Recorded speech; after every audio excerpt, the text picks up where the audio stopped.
welcome to the next installation of GameRT's webinar series. I am Rebecca Strang. I'm the current GameRT president-elect, and I'm a children's librarian at Naperville Public Library in the western suburbs of Chicago. Today, I'm here for tech and Q&A support. This event is being recorded. The recording will be available to GameRT members for 6 months before becoming publicly available on the GameRT website. And for the first time, we're also live streaming this webinar on Twitch. And Twitch recordings will be accessible after that 6-month members only period as well. So if you're not following GameRT on Twitch already, please give us a follow so we can help build up that channel. We'll share some links in the chat in a moment. And for anybody who was not previously familiar with GameRT, we are the Games and Gaming Roundtable of the American Library Association. Our mission is to promote gaming in libraries, whether that's programming, collection development, community building, prototyping, playtesting, researching, you name it, we want it. GameRT has 2 professional development series, a webinar series, and a learn and play series. These events usually alternate each month, and this month we have today's webinar on finding the one-page micro and mini RPGs to start your journey. And soon I'll be handing things over to our speakers for that presentation. But first, I want to let you know about some of our upcoming events so that you can check those out as well. If we can go to the next slide, please. So coming up, we're going to have a learn and play on Board Game Arena. That's going to be May 19th at 1 p.m. Central. We're also going to have To Build a Mystery, a panel on how to create a virtual mystery hunt for your own library. This is a follow-up to the fun mystery hunt session that was done for LibLearnX. So we'll be teaching you how that was done and how you can do it yourself. We're also going to, and that's going to be on May 24th at 1 p.m. Central. And then we also have a learn and play on Twine coming up on July 22nd. So please make sure to check those events out and get registered to participate in those. We've also recently launched a brand new GameRT RPG Guild back in February. So anybody looking for information on running RPGs in libraries can join to get experience both playing and running RPGs. We are also recruiting mentors to run games for our library folks. So we'll have links in the chat for that as well. And now to get on with today's presentation, we will have a Q&A session at the end of the session. So if you have questions, please try to use the Q&A feature in Zoom. I will be keeping an eye on our chats, so I'll try to get those entered into the Q&A, but if you can use that Q&A feature, that would be very helpful. I'll also be keeping an eye on our Twitch stream to see if we have any questions coming in there. And now I'd like to welcome Danielle Costello and Russell Brandon. Danielle is a reference librarian for Louisiana State University, where she teaches library instruction and develops games programming. She is a member at large for the Games and Gaming Roundtable and has recently finished hosting a webinar on how to run Session Zero for TTRPGs. Her research interests lay in the benefits of gaming for higher education and the use of games in instruction.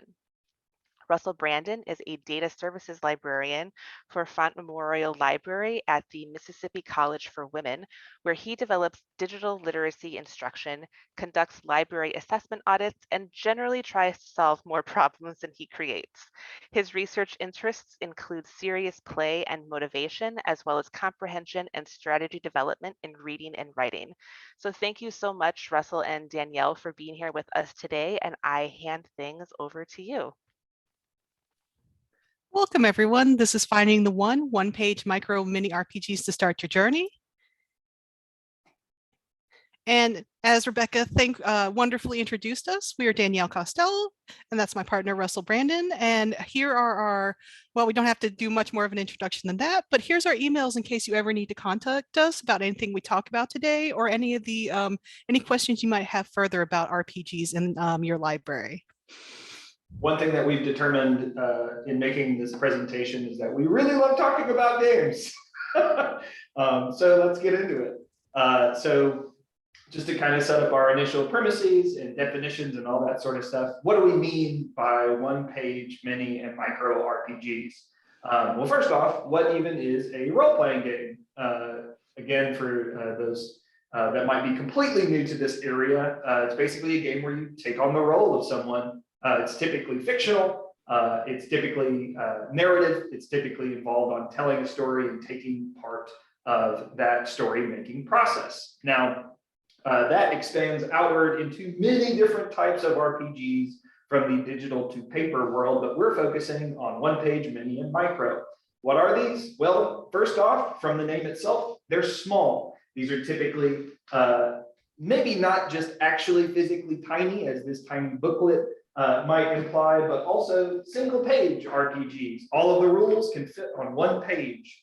So that smallness, that itty bittiness of form factor is really awesome as far as thinking about ways that you can kind of constrain the role-playing game idea. They're also quick in playing a one-page mini or micro RPG. It can usually take about one session, not just to play the game, but also to learn the rules and figure everything out. Also, they are exceptionally unique. While there are lots of really awesome long-form RPGs that exist out there, one of the big benefits to one-page mini and micro RPGs is that they can be made much more quickly. And so because of that, you get a lot of really awesome niche and just out there ideas for different ways that you can role play. And now Danielle's going to talk a little bit more about why these features and a few more are so good for the library. So to start, we like small RPGs for the library because even though RPGs come in a variety of sizes, and the most common that comes to mind are the bigger rule sets, the kind of chunky boys, those can be very intimidating to learn and play. So we wanted to show a variety of sizes and their potential in the library, so you can have a variety to choose from when you're selecting role-playing games for your patrons. And these type of smaller RPGs are generally self-published, so you see a wider diversity of designers and design teams coming from around the world that can participate in kind of the self-publishing process that you might not see in normal publishing itself.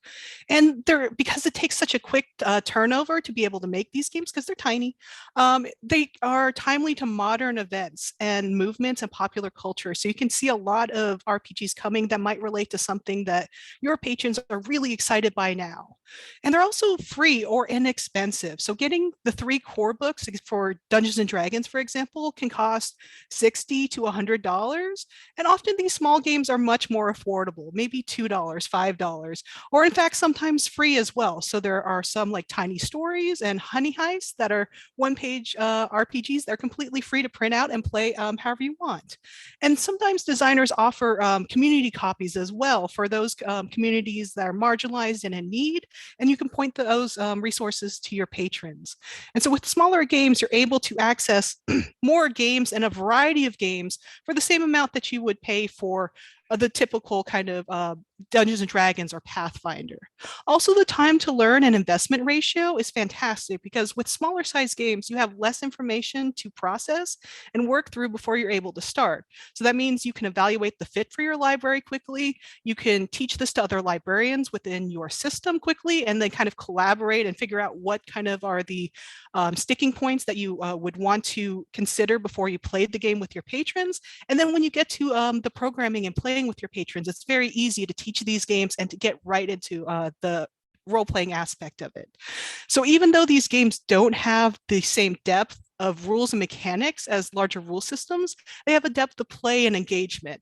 And with one-page micro and mini RPGs, you can dive right into the fun very quickly. And that fun is made up of a lot of different things. You know, people make their whole doctoral theses about all the different ways that games are games and what makes up a game and all these sorts of different features. But for the sake of this a little bit more focused presentation that we're giving today, we have these 6 major areas that we're going to focus on in describing one-page mini and micro RPGs. And you can split these 6 areas into 2 kind of primary areas just to kind of contextualize them in terms of libraries. First off, we've got theme, tone, and setting. So these are the makeup of the game, the vibe of the game itself. And we're going to see a lot of diversity in the examples that we're going to show in those theme, tones, and settings. And then you have the actual design of the game. So how does the game actually play? Does it use something like luck? Is it a complex game? Are there lots of interactive rules that might stack on each other over the course of the game? And also just in general, how are you playing the game? Are you using dice? Are you using cards? Are you using a cat? That might be a little confusing, but Danielle's gonna, Danielle's gonna elaborate a little bit more on that. So to start with some of the examples we wanted to show the breadth of many small RPGs, we often think of when we talk about RPGs, high fantasy, elves and dwarves and dragons, kind of a Tolkien medieval setting. However, that's not necessarily all there is to RPGs. For example, in Lands Beyond by Cesar Capaccio, you can play as a raccoon in a balloon, looking and discovering new and wondrous things as you explore the lands below you. You can also maybe go into more kind of traditional fantasy setting. And have you heard about The Beast by the Sealed Library? In that you're in kind of a more fantastical tavern, but you never leave that space. Instead, you imagine what are the beasts and the and kind of terrors of the land outside your small little area.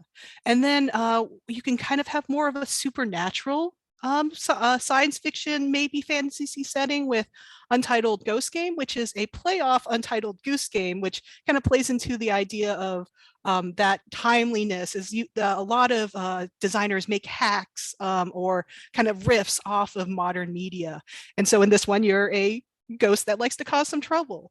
Or if we want to go more into harder sci-fi, Plot Armor by Orion D. Black delves into kind of anime style Evangelion, Gundam settings of like giant mechs being piloted by young teens, and kind of what that feels like as you kind of play along as a character and solo journal your adventures. Or you can have kind of a more contemplative story, a setting where you're slowly exploring different areas. From alone, you can go alone on a journey. You can go from fantastical forests to ancient cities to even the stars themselves. And not just speculative fiction settings are available to little RPGs, but historical ones as well. So Bridgerton, Our Flags Mean Death are very popular right now. And so you can have a setting in the Regency period, in the period of the golden age of sales with, for example, the fictional memoirs of Harriet Wilson and Her Sisters by Story Brewers. You are trying to land that big secure marriage for yourself and your family, and you role play out all the different aspects of how that might be. However, you can also have a historical setting that is not necessarily rooted in a particular period. So our armistice takes place in a large conflict, and it can be anything. It can be World War I, II, Spanish-American War. It can be a more modern war, but it's about the interplay of two people, their relationship as this war comes to be, and kind of throughout the war and how you deal with those aspects of being separated. Or you can have a more modern historical setting where Echo, for example, by the folks over in Roll Over and Play Dead, have created a setting where it's a sunken ship from a war past. And you, a modern person, go in and explore this area, but then you interact with ghosts from the past. And so the modern and the future kind of come together, or modern and the past kind of come together. So there's a variety of settings that you can choose from for your RPG. And even stacking on top of that, we have all of the different ways that you can play the game itself. So how do you set up the tone, the sort of emotional ambiance for your games? And that's baked in to most of these games. In general, when we bring up something like D&D, your tone might be set as something that's more whimsical or maybe more serious based on what your players do. But one of the big advantages to one-page mini and micro RPGs is that they can set that tone from the get-go. A game like The Sealed Library produced by The Sealed Library sets up a suspenseful tone in which you play as a solo journaling RPG, where it sets you up as a librarian in a library. Doesn't sound too fantastical yet, but it is under attack. It is currently sealed, and you know that it cannot be opened lest the outside world, basically tear everything up inside. And so you spend the whole game reflecting on the important things in your library as well as your own survival. What things might happen in the future? Will anyone ever be able to unseal the sealed library? These musings set up this sort of suspenseful tone as you prepare things or run into issues that might cause keeping the library sealed a little bit more difficult. Another example of this sort of suspenseful tone uses the same system called Wretched and Alone, called The Wretched, in which you play an astronaut stuck on a space station, but you know there's an alien out there. This idea of doing a solo journaling RPG where you think about this problem that you have and then have to kind of muse over what things you can do about it, sets up this tension that allows for a really fun game, even though it's one that you are basically just playing by yourself. This can transition into sillier or more serious tones based on the game that you're playing. A game like Lasers and Feelings, which is based on kind of more pulpy science fiction space media, allows you to make decisions based on lasers, so more violent or brutish ways, or feelings, thinking about things and being more deliberative. And based on how you play that game, it might be more serious and it might be more silly. Moving more into those games that are most definitely in the silly category, you have a game like Definitely Wizards, where you and a bunch of friends who are all 100% definitely wizards and not bards, barbarians, and many other different things pretending to be wizards, have to basically prove that you can get your license to be a wizard.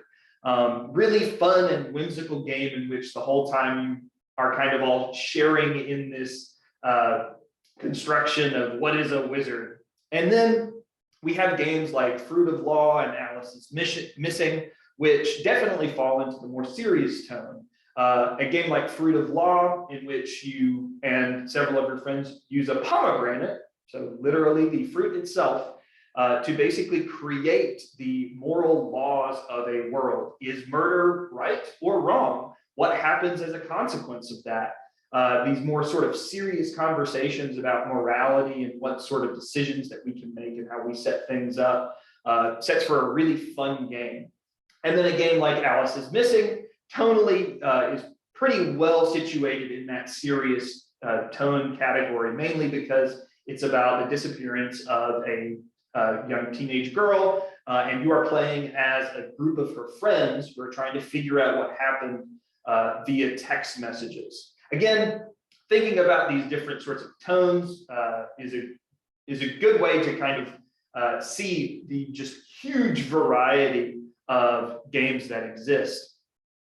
And even beyond that, so we got setting, we got tone, we got all these things that make up games. We also have the actual how of playing those games. And this, again, we're limited to this slide and this hour as long as we can talk about them, but there are a huge variety of different ways to play one-page mini and micro RPG games.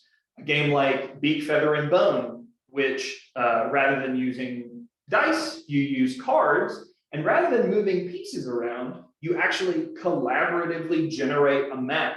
And in generating this map of this small city, you build different structures, you build different social structures, you start to tell stories about the city.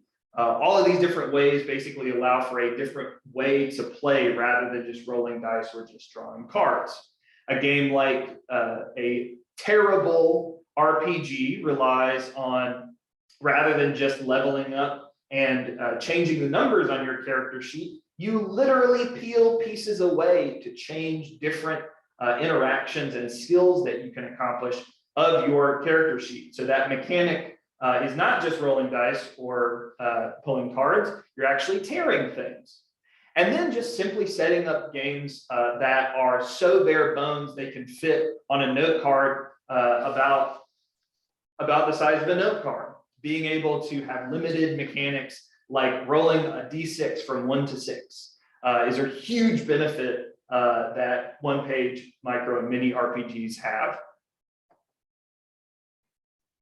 So a final strength we like to talk about is that for all of these games, there's a variety of player counts that you can have, which let the games fit in the type of community and patrons you have. So if you don't have already a large gaming group, or you have players that can't meet regularly or don't want to play with others, there are solo RPG style games. So for example, Like, Comment, and Subscribe by Ello is this game where you pretend to be an influencer and you write a series of journals where you talk about your the struggle of getting more subscribers, kind of the various media complications you're dealing with. You also have small groups style RPGs where you can have 2 to 3, 2 to 4. And this works when you have a small group of friends or a gaming group that's happy to kind of split off and break apart into these smaller groups. So Halo and Horns by actually, I don't know who that one's by. It'll be in the slides. But Halo and Horns is a fantastic 3-player game where instead of the normal GM, the single GM that describes all the events that you, the player, are going to interact with and fight against or struggle and struggle against antagonize with, you have 2 GMs. So you'll have a devil and you'll have an angel. And then there will be one player that is just a regular person, and they're having to deal with 2 GMs who are influencing and have great power over the world and are trying to get them to sway to one side or the other throughout play. So it's a very unique, fun game. But you also have games that are very large. So if you have a group that doesn't want to split, that wants to play as a big group together, you can have something like The Discord Has Ghosts in It, which is actually played online through a Discord server, and you can all go and interact. And sometimes, and considering the world we live in with COVID and various phases of that, it's also potentially safer for a lot of your patrons who might be immunocompromised as well. So you don't have to just play in person, you can also play online with a variety of these games. And then finally, you don't even have to have human players. You can also have non-human players, such as a cat. And the cat is the dungeon meowster. So we talked about how we have a game master. Well, in this case, the game master is a cat. And so to do any action, to succeed in any action, you must elicit a positive response from a cat. Allow it to be pet, or it wants to, try and call it over to you and come. And depending on the cat, well, it might not necessarily be successful as you want, but it is an interesting and engaging game and showcases how wide and varied these kinds of games can be. So now that we've told you about a bunch of cool stuff and you want to play in your own libraries, how do you find these kinds of games? How do you find developers and designers? So the first thing to do is, well, look at our slides, we have a bunch, but also if you find a game you like, go to the design page or the game page and see like a distribution site of itch.io and go to their social media of these designers. Often they're part of large communities that are very interconnected, and they do a great deal of promotion, not only for themselves, but their friends' games as well. So in this way, you can get a kind of feel of what a designer is creating and might be coming up with next, but also what is available within the community. Also, hashtags are fantastic. So once you follow a couple of people on social media, you'll start to see a variety of hashtags. My favorite is RPG SEA, RPG Southeast Asia, and this is a hashtag used by Southeast Asian game designers. So if I want to find something from that particular area, I'll go and look at the hashtag and see what's being designed right then. Also within the community, there are charity bundles happening often for important causes and celebrating historical and heritage months. So these are often advertised through social media, and in these large collections supporting a particular charity, you can find a lot of RPGs in a particular style and find many designers and creators and design teams that you might want to follow further.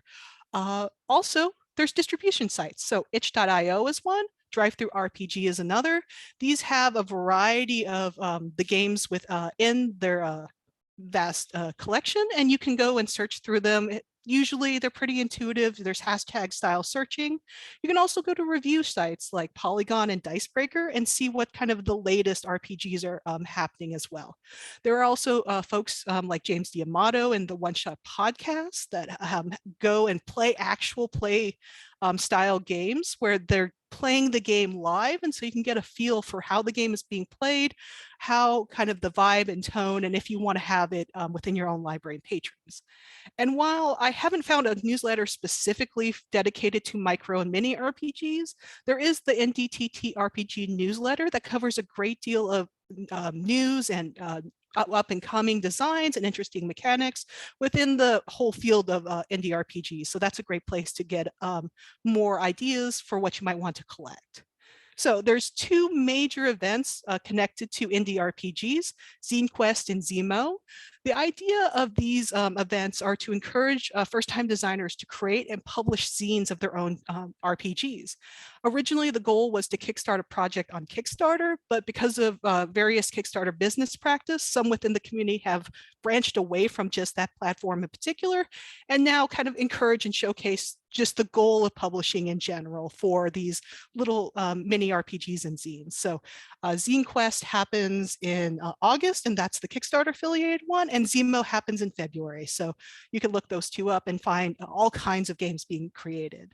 Also organizations, so that's going to be us, where the Games and Gaming Roundtable are here to help you find and explore new games. And so we publish articles and lists of games on our blog, which includes small RPGs, but also we have, as Rebecca said, the RPG Guild on Discord, where we can chat and give each other advice and learn and play RPGs. If you want to learn and play anything we've talked about, Russell and I would be more than happy to help you run a game.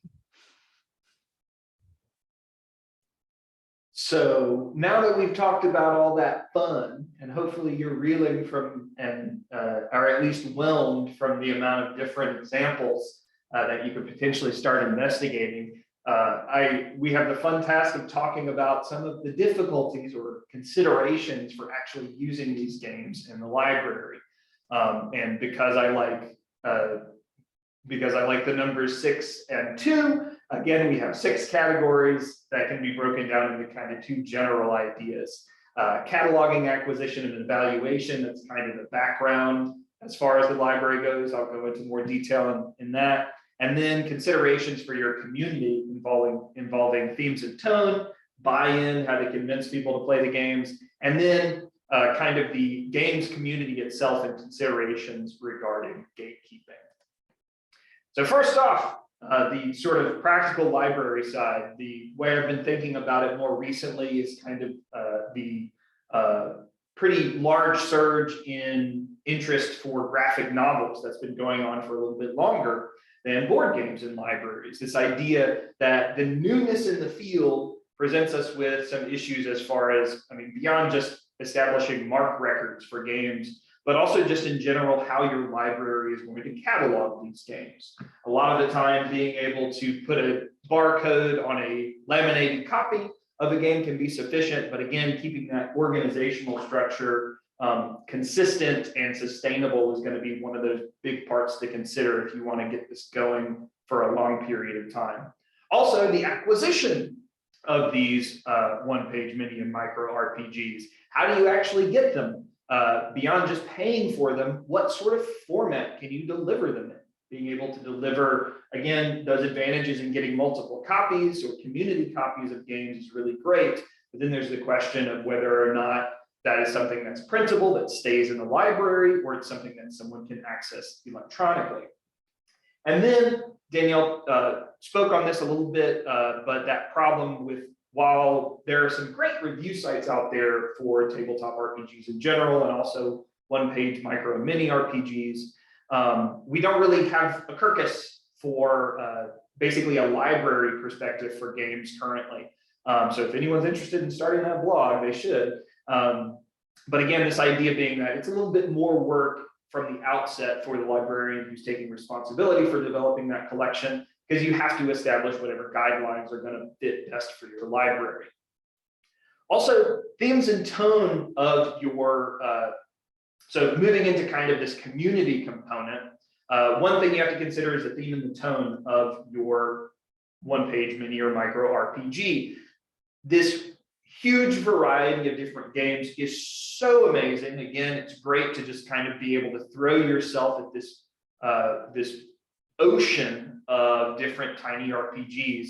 But the reality is because they can be, so many of them that can be made, there are a lot that are pretty avant-garde, that are pretty out there. Again, a lot of the pushing of boundaries and being able to experiment with not only different mechanics, but different tonal structures allows for some games that libraries might have to take pause about and really think about considering as far as how they would actually bring those to their patrons.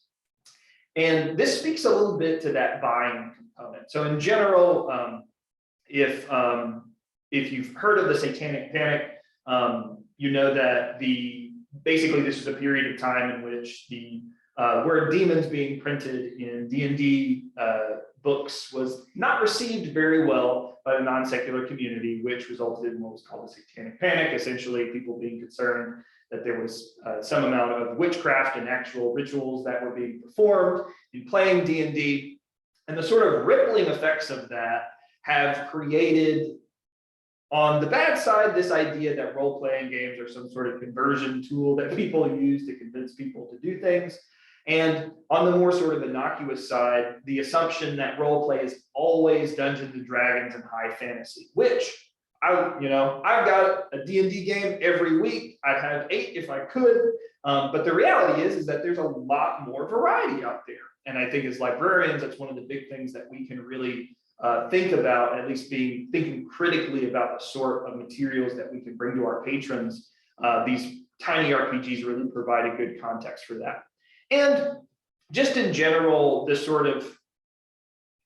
the field of independent game development is like any other field, like any consideration for young adult fiction, children's literature. There is a context to these things. So thinking about not only how people identify themselves as gamers and how that might create some issues with buy-in. Someone who comes in expecting D&D might be a little bit disappointed when they see definitely Lasers and Feelings or some other game that you're playing. And being able to engage with those patrons and find a way to basically, lay out that these are the things that we're doing, and this is the sort of fun stuff that we can do. Also, the artists themselves and considerations for basically the things that can happen when a RPG is published, and then afterwards, maybe there are some considerations as far as an author's problematic behavior or problematic content inside the RPG itself. Again, something that we have to think about as librarians all the time, but applying it to games can be a little bit more tricky because there are so many moving parts going on and because it is so new. Okay, unmute. So going into particular considerations with programming. So first, we recommend choosing a team. Most games are meant to be played in a group, and so you'll need folks to play test with to figure out how the text might differ in play and how the expression of the game actually flows in real person-to-person life. And so it's helpful to have a team of either librarians or maybe a staff of volunteers to be able to help you ID problems and develop how a session might flow or how an event might flow with several sessions. And it's always nice to have somebody to bounce ideas off of, as well as to help prevent burnout, because the idea of the forever DM or forever GM is a real thing, and you don't want to be stuck as the librarian who is the only person that can DM within your community and group. Also, choosing a theme is really important, because since this is a new kind of form of RPG, folks might not know what you're using. They might be thinking, oh, just Dungeons and Dragons, just Pathfinder.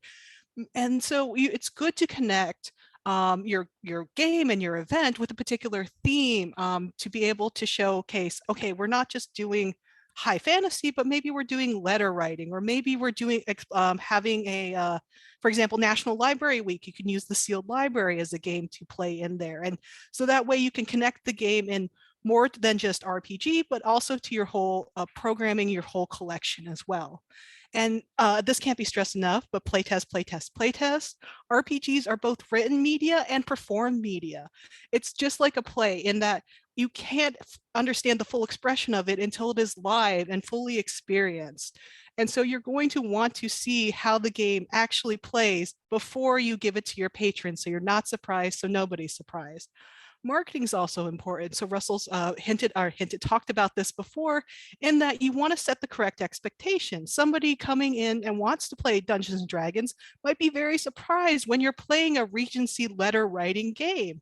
And on the other side, somebody might really, really want to play a Regency letter writing game and think your RPG is just Dungeons and Dragons. So you're going to want to be able to market to the right people and to let people know exactly what's going on. Scheduling generally isn't a consideration with these type of games, in that they're not going to be multi-session for the most part. However, if you do have a game that is multi-session, you're going to want to take into consideration your patrons' wide and varied schedules. So it might be good to have a session 0 ahead of time if you're going to try and do a multi-session game, to kind of narrow down what everybody's expectations of time and time management are. And then safety tools are super important, because they're what allow us to play with respect and dignity with each other. They protect each of our boundaries, and so we can explore interesting, engaging, and sometimes dangerous ideas without the fear of being hurt. It also allows us to pull the game back when we inadvertently stumble upon those areas that we don't want to go into. And so if you've never used safety tools before, I've linked a lot below, but would be happy to talk through email or Discord anytime you want to go more into this area. So finally, resources. So for venue, you're going to want to decide early on if you're going to be in person or online. So this is going to change the flow of the programming, as well as kind of what tools you'll need for the event. And then also, if you can get volunteers or staff for an in-person venue, that's fantastic, because it's hard to run everything by yourself, especially if people get excited and see what's happening and more people want to join. So definitely lean on your team. And if you can get some volunteers from the community, that's excellent. For materials, you definitely want copies of games, and if it's a one page, that's pretty easily done. You can run off multiple copies, you can laminate them or not, and then bring them back at the end of the session. However, if you have more of a zine format, you might want to just have the single copy of the game, because generally it's just the facilitator explaining how the game is played, and the character sheet is printed off. Once again, playtesting will let you know what you need, and the miscellany of game materials is wide and varied, because who knows if you need a cat, a hat, or a tumble tower, or just pen and paper. So once again, go through and make sure you know what you need, and you'll be good to go for here. And educational materials are fantastic to have at any event you have with a one-page RPG, because you were kind of the first access possibly for this type of media for students and patrons alike. We're academic librarians, so it's always students for us. And so you can create LibGuides with links to all of these various cool resources, safety tools as well, and links to the designers themselves, or you can make a Pathfinder or a print off guide, so that way they can access more materials and really get in and dig in for themselves. And finally, what's really nice about all of these games that are created is that you can contact the creators themselves. You can ask for rules questions and clarifications. You can engage them and express how you like the game, or that you're having your game in their library, which they'll be stoked to be able to learn and find out, because a lot of creators, especially from what I've seen on Kickstarter, are very supportive of libraries. So please give them a little bit of love as well. It's the question portion of the session. So anybody, if you have questions, comments, Rebecca, I know you're going to pitch them to us. Yes, we have some questions that have come in. As you have them, please throw those questions into the Q&A feature here on Zoom. If you're watching us on Twitch, go ahead and put your questions into the chat, and I will relay them to our presenters. That was a lot of really awesome, useful information, and all of the links, as we mentioned before in the chat, you can access all the links to all the awesome games and resources that they've mentioned in that slide deck. So the first question we have from Liz is, D&D and Pathfinder are brand name RPGs. Have you had to do any additional marketing to get players to buy in, show up, and try micro RPGs? And then have you been able to attract non-traditional gamers using the micro format? Just really briefly, I'm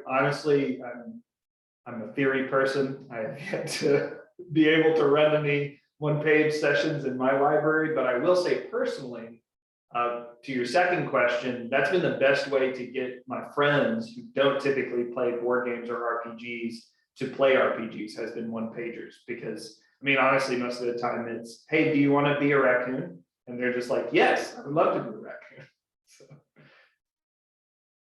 For me, we started with actually using an intro to Dungeons and Dragons as kind of a way of building an audience first, and now we've been slowly rolling out the one-page RPGs. We did, I believe, Baron Munchausen, yes, and then which is a slightly thicker game. It is not tiny, although the rules condensed are tiny. So we've kind of started with the name brands and then moved into indie. And just to throw in from the public library side, my kids RPG group that meets once a month, we didn't start with D&D at all. We run a different system every single month. And so these mini RPGs are really great for that. And it's also great because trying to get a group of kids to jump right into D&D is a lot when you only have an hour and a half and you've got to learn the rules and create the character and play the game all in that hour and a half session. So we marketed that as just an adventurers club and give examples of scenarios they might come across and use that as a way to market the program. And we've never had anyone question like, how come you're not playing D&D? And they love it. So it's been really great. And these small games are awesome for that. Next question, another one from Liz. This might be more about longer form RPGs, but has anyone had experience receiving library copies from Kickstarter campaigns in which creators designate a set number of books to give away to libraries for free once they meet a funding goal? So that question to Danielle and Russell, or if you're in chat and you've experienced this, go ahead and chime in chat. I have not. I've read about them in Kickstarters, but haven't been the recipient of a Kickstarted library book. But I'm in an academic library, and we usually don't put our hand in the pot for those kinds of things. I was able to apply for a community copy on Kickstarter, and that was after a call. It was a community copy for, it was actually a like national parks educational learning game. And they actually did a call for libraries in the campaign to submit applications. I also bought the tier that listed community copies in it. So those would be the two things, is if you're looking for Kickstarter RPGs, look for either a link or some sort of indication for an application once the Kickstarter gets made. And also just in general, if you're buying stuff for yourself and thinking about it, if there's an option to buy an additional community copy to kind of up that number, that's always a great way to support your library as well as others. Yeah, I'm at a public library, and my library has won like raffles where they have those community copies, and that particular Kickstarter is still in fulfillment, so we haven't received them yet, but it's definitely a really cool thing that creators are doing, both with RPGs and board games. A lot of board game creators are doing that for libraries too. And as we come across those, we do try to share any of those opportunities in the Game RT spaces, so definitely keep an eye out for those there as well. Next question is, I have an internship interview in which I would like to add a goal of hosting RPG sessions. There are a lot of options out there. Do you each have a recommendation on a one-page one-shot, and what do you find to be the best marketing strategies to find players or patrons who are interested? We actually have a slide on our favorites. So this is excellent. I'll just give, so Mint and Minotaur by Momatos is one of my favorites because it only uses a coin. It has a really interesting leveling mechanic. So if you want to have a kind of fantasy-esque setting, but you don't want to do any of the crunchy stuff of building characters or any of the difficult kind of number bits, that one is definitely a recommended, and it's a one page and it's free. So I think that's an excellent one to start. Russell? I am always just like, find something by Grant Howlett. and then scale it from there. Something like The Witch is Dead might be for more mature patrons if you're trying to start with that, but a huge advantage to the games published by him is also that they got pretty popular a little bit ago. I think somebody mentioned that, and I remember seeing Critical Role has run several Honey Heist games, and so there's a bit more of a likelihood if you pick one of those games that has a YouTube Let's Play of it. Not only are you going to be more likely to have patrons that have heard of it before, but you can also share those Let's Plays to say, hey, this is the game that we're playing. Look how much fun these people had being bears and pretending to not be bears. And I would say my best strategy is to build kind of consistency in a event. Like if you have an event that happens at the same time, same location, that definitely builds your group more, and word of mouth does more than anything else I can, any other type of marketing I've ever done. Yeah, I will say for the kids group that we run monthly, we send it's a registration event, so kids have to register because there's a limited number of seats at the table. But before each session, we send an email out to everyone who is registered, which is typically the parents' email who's signing those kids up, and we let them know what game we're playing. If there's anything like for our Definitely Wizards session, I told them if you want to dress up in your favorite like wizard's outfit or bring a fun wand prop or whatever, you can bring those things. So getting the parents psyched up to get the kids psyched up is a really great way to have a really energetic session. And then I just wanted to point out in the chat, Kelly was mentioning getting RPGs at conventions, which is definitely something I've done for my library too, especially with some of the indie publishers. Like once you tell them I'm collecting RPGs for programming at my library, I've definitely had people just hand me stuff before or offer me discounts on that. So when you're at conventions, definitely make mention of that to folks. Next question. Do you have any suggestions for how to work with a range, not a rage, a range of ages in one group? As an example, an 8-year-old wanting to play with a group of tweens, or is it better to have sessions with specific age groups? I'm going to pitch this to Rebecca, who does several different age groups, because mine are 18 plus for most of my group.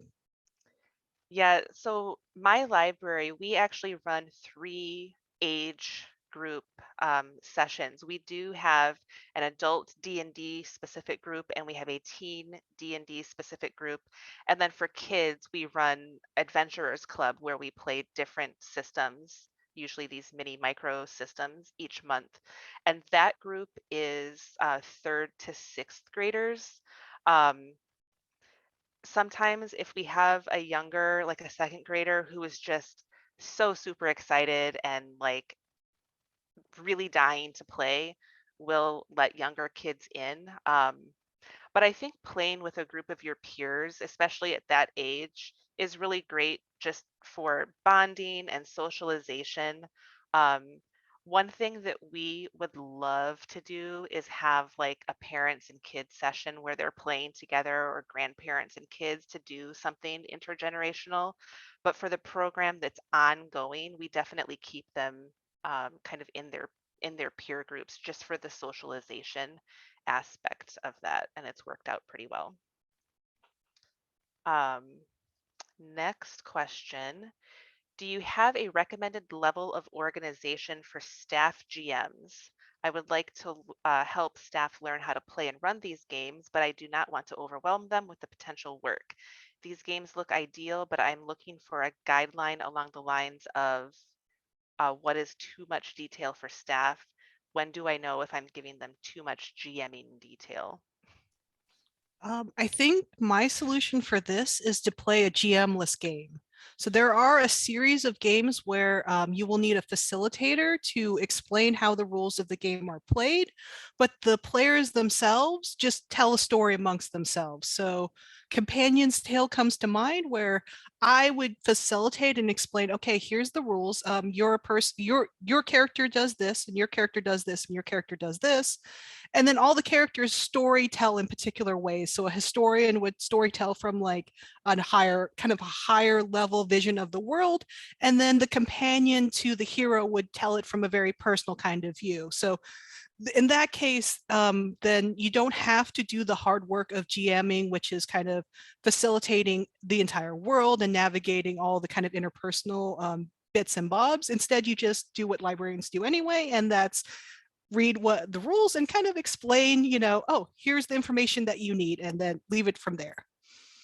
And that's for just the very big. If they want to eventually learn how to GM, that's kind of a whole different set of a different fish altogether, but just GM-less games.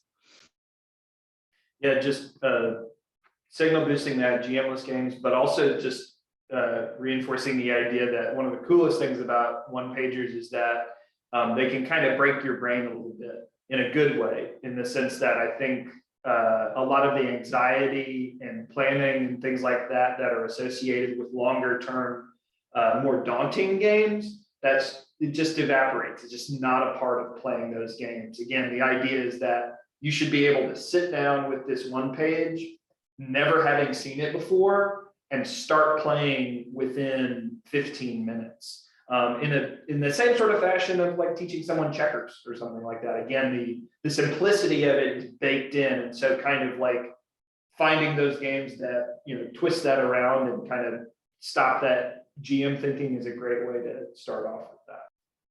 And also, one more, solo RPG games are, once again, it's only the imagination of the person playing that game, and then they embody a particular character. So I could be a lighthouse keeper, and I'm just writing my journal about what I've seen throughout the day. So that requires almost no direct contact from your library staff, other than to just get them to help explain the game and pitch it as something cool and fun to do. With the solo RPGs, I was actually just talking with some librarian friends earlier today, and we were talking about the idea of like either us hanging out on our own, or actually it'd be fun to do a program where everyone's playing the same solo RPGs, because you can teach everyone at the same time if that's necessary, but then they can also interact and share what they liked about the solo RPG, or compare their stories, like what they did with it compared to somebody else, which I think would be really cool personally. All right, next question. What's been the easiest and the hardest games to market, especially in an academic library? I have an immediate answer to this. So in general, hardest is anything like high fantasy. Anything that looks too much like a game has been really difficult for me to pitch to my dean.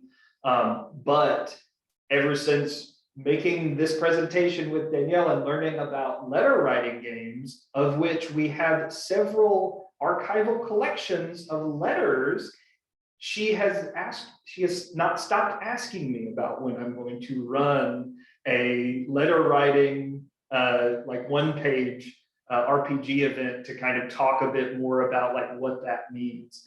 So I guess it falls into the category of, if it looks like a game, it's been a lot harder. But if I can attach it to one of our collections, it's been super easy to talk to her about.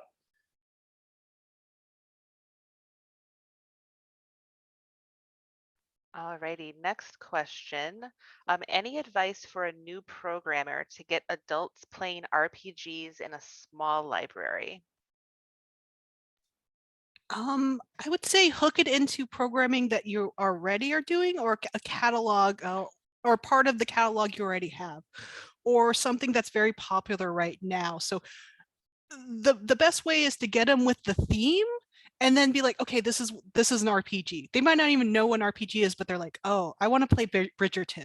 It's like, do you love Bridgerton? Do you love high romance and high stakes and all these fun things? Well, do we have an event for you? And then they're playing Bridgerton. They're inhabiting these characters, and it can be letter writing, or it can be like, we're all going to be these widows, or these particular young bucks out ready to look for our marriage prospects. And so hooking it into that theme first, and then explain, okay, this is an RPG.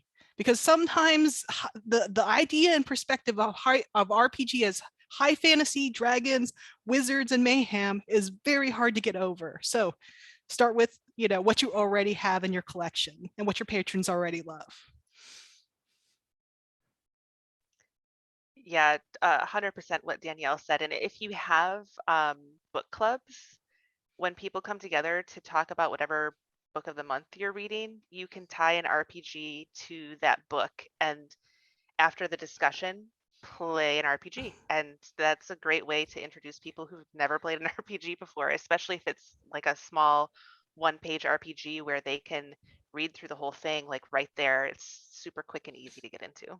And I did see somebody ask about the oceans themed reading for this upcoming summer reading event. There is one I found. So Submerged by Arcane Atlas Games, which once again linked in our slide deck, is a game where you're in a submersible exploring the underworld, the oceans and underwater kinds of exciting things you're going to see. So perfect hook right there. If you're doing summer reading, you can take that. It's only like 4 or 5 pages, super easy to learn, and you're good to go, and you have your theme and you have your hook ready to go right there. Yeah, and I find a lot of RPGs, like you can just theme around them as long as the mechanics still work. Like definitely wizards. It's about a bunch of people who are definitely wizards. And the challenges that you make them face for their exam can be maybe they live by the ocean and it's a bunch of ocean themed things. Like you can totally theme and build around the mechanics of a game to fit things the way that you want as well. And if Um, the go now, go we'll ahead. do another question. I'll talk more about that one at the end if we have time. Sure. All right. Another question. In your experience, what RPGs have college-age folks really enjoyed? I haven't quite gotten them into like past Dungeons and Dragons, because we have Dungeons and Dragons clubs, and that's what they want to play. They want just a GM, and so I'm like trying to introduce them to things, but they like lying and deception kinds of games or boasting games like Baron Munchausen. So if you can find a game with deception in it, that's the core. For some reason, they enjoy that, and also they're very stressed all the time. So anything that allows them high destruction, I have had several taverns burn in my first session, and I think my students needed a little relaxation. So anything that's a little high mayhem that will be fantastic for your students. Um, I want that on a shirt, low stress, high mayhem. that's perfect. I think like some of the games that you guys were talking about earlier, Lasers and Feelings and Honey Heist, stuff that's been all over social media and Twitch are easy buy-ins because they can check it out before they play, and it's been done and rethemed a million times. But also like Raccoon Sky Pirates, when you're talking about mayhem, like I adore it so much, and it's perfect for I think a lot of ages, but I think college age kids would, or kids, sorry, college aged people would really um, enjoy the mayhem in that game. Yes, George, low stress high mayhem. We need that as a badge for annual, right? um, Excellent. so it is 2 o'clock, but we only have 2 more questions. And then I think if Danielle and Russell are okay hanging out a little bit, then you can talk more about what you were going to talk about earlier. 100%. So another question, could you speak to what safety tools are appropriate for mini settings? It might be weird for like the whole huge safety spiel that you'd normally do for a longer campaign setting. So what would you do for a mini setting? I would say script change is the first thing that comes to mind, and it's once again in the links below. Hit it. It's a fantastic tool system that is very intuitive, and so the idea is it's play, pause, start, rewind, fast forward. So very intuitive. You kind of understand it the same way you know how, like if you watch Netflix, you know how this kind of goes, but if you at any point need to pause the game for, you're upset or stressed, you can pause the game. You could stop the game and, be able to back away and leave. You can, like, if you're okay and everything's fine, play. If you are kind of squicked out by a piece. You can fast forward past and, kind of curtains, fade to black for a particular scene. So all these tools are very intuitive, and they have cards that you can tap for like both younger and, kind of older members. It doesn't much matter. It's very intuitive kind of system to use. So I would say something like that, that's kind of all encompassing, as well as there's also lines and veils, which is like, here are the things that I'm okay with that you can say, or not lines and veils, sorry, palette. Palette's a little bit more kind of encompassing, because when you build the palette, what you do is you say, these are the things I like and want, and these are the things I don't want to use. These are the colors I don't want to play with. So also very kind of quick system, but that gets to the heart of, we want to have fun and enjoy ourselves, but we don't want to stray into any areas that might make us uncomfortable or sad or hurt. And again, just getting back to that kind of breaking your brain sort of thing. After establishing that system and adopting that, I think that's something that Daniel and I talked about a little bit, is basically, establishing that system of being able to communicate that is one of the biggest parts. But also one of the advantages of one pagers is that you can, in that playtesting, you can determine what potential things could happen that, like, we definitely need these sorts of warnings for things like that, because I mean, for example, in a game with animals in it, like, the question becomes like, does this involve violence? And so like those sorts of questions are things that you kind of ask through in the play test. And just recommending those safety tools again, the Consent in Gaming survey that Monty Cook Games put out is really great as a starter for like a comprehensive list of like everything that can happen in a role-playing game, and being able to use that to be like, all right, these are the like particular situations, along with that system that Danielle was talking about, you establish with your players. Yeah, and I find a lot of these like micro one-page indie RPGs are a lot better at including safety tools in their information than a lot of the like brand name RPGs are. Like, it's just right there in the rules section, like examples of safety tools that you can use, which I think is a great direction to go. And then our final question that I have here, which is a question I love. Do you usually do playtesting on personal time? It seems difficult to clear with admin or even coordinate schedules for this. I am super duper lucky in that this is my research area. And so doing playtesting is part of my research. So I get to do it in like on work time. With whatever colleague I can wrangle in. I've been very lucky to have administration that understands and values games and education in the library. Though I haven't had to do a hard pitch because they're gamers and very excited. So I can't really speak to having too much struggle in that. Rather than using the term playtesting, reviewing for the first time if you're playing it yourself, and training if you are. I've had some okay success with that in regard to other board games that we've adopted, doing trainings to play the games. So. Yeah, and one thing that I have worked on advocating for, um, you know, libraries have books, obviously, and we read books so that we can do reader's advisory. If you have a game collection or if you're offering games programming, you need to be familiar with the things that you're offering so that you can do player's advisory.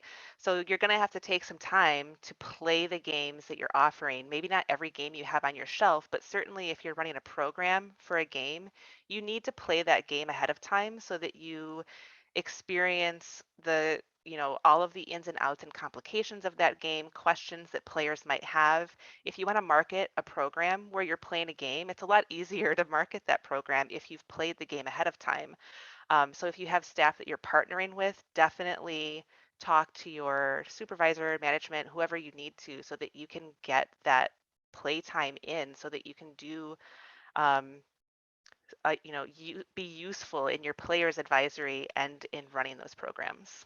One thing I've done to be more respectable as far as in the academic sphere is I partnered with other professors within various fields. And we had a series called D&D and Academia, where we would have a professor that's super nerdy and loves D&D and have them explain how their research can build into a campaign, but how that campaign also allows them to kind of open and their minds and kind of break down silos in their research as well. So you can have a program where you partner with with more serious academics in that way, and then you kind of add value, add validity, even though once again, games can be a serious research area and are important for being human, I feel. So shouldn't have to do so much work, but if you do need help to develop ideas to make it so that your administration has buy-in, we are definitely here. The whole roundtable is here for you for that. Yeah, and I think I know public libraries do this a lot. Like if you have like staff morale type events, suggest gaming as an activity that you do for those things. Because I mean, gaming is great for collaboration and networking and socialization. All of those skills can tie into those staff events that you have too. And if you can suggest gaming as something you do, whether it's board games or a micro RPG, that's a great way to expose other staff members to the kinds of programming that you're wanting to do. And it'll make it easier to get buy-in if they've experienced the kind of fun that you can have doing that, even if it may not exactly be for them. Hopefully, they can at least understand why community members are asking for that kind of programming at your library. That was the last question that we had come in. So, Danielle, you wanted to chat a little bit more? Yes, so in reference to the previous where we've talked about how you can pull a theme or a setting away from a system and the mechanics of it sometimes to have what like a really cool system, but like in a setting that's appropriate for your library. There are what we call system reference documents. SRD, once again, search term is in the slide doc. And what happens is that some game designers put their SRDs out and available for the world to use and create games like third-party games from it. So for example, Sealed Library uses the Wretched and Alone SRD from the Wretched, and so creates the mechanics are from the Wretched game. However, the setting is the seal is a library, that's being kind of inundated from invaders. And there's several other Wretched Alone games in different settings with different tones. I think there's one about being a business person that's kind of inundated with TSP reports. So there's all kinds of different unique things happening in the micro mini as well as just in the RPG world that a lot of people are playing off each other and playing off of different ideas and different mechanics. So if there's something that you want but it's not quite right, you could do a little bit more digging to find like a different somebody that's using the same system reference document or somebody that's doing a hack of somebody else's work and kind of extrapolating and doing cool stuff with it. Yeah, game hacks are also wonderful programs. If you have a system that you want to hack, like running a program around that for any age group, like if you have a one-page game you want to hack for something else, kids can do that, teens can do that, adults can do that. And tying that to literacy, super easy. So there's all kinds of ways you can tie gaming programs to whatever your library's mission or literacy missions. Like gaming is literacy 100%. Yes. And there are game jams too. So both for the librarian that wants to find more games of a similar type. For example, there was a postal RPG game jam a while back that did all the games that people want to participate in, so everybody that wanted to participate in the jam made letter writing games to support the post office. So if you want a particular idea, just type in whatever your idea is in game jam and you'll find like a lot of really cool stuff, but variations of that kind of theme. But also in addition, you can run a game jam as well and have your students, because what's nice about mini and micro is they're tiny little rules. So you can make you can have indeed a game jam where you hack off a nice like small rule system or use an SRD, and then you can have once again another different type of programming literacy fun event. Just a different angle that I hadn't thought about till you mentioned that, Rebecca. Awesome. Yes, so exciting. I could talk about this for hours and hours and hours, but we are past 2 p.m., so I don't want to take up much more of your time. All of our questions have been answered. If you have any further questions, please reach out to the Games and Gaming Roundtable. All of our links have been in the chat. Connect with us on Discord, on Facebook, in our GameRT spaces. And then we will see you at our future events. Thank you again so much, Danielle and Russell. This has been amazing. So much great information and great info in the chat. So until next time, game on, everybody. Bye.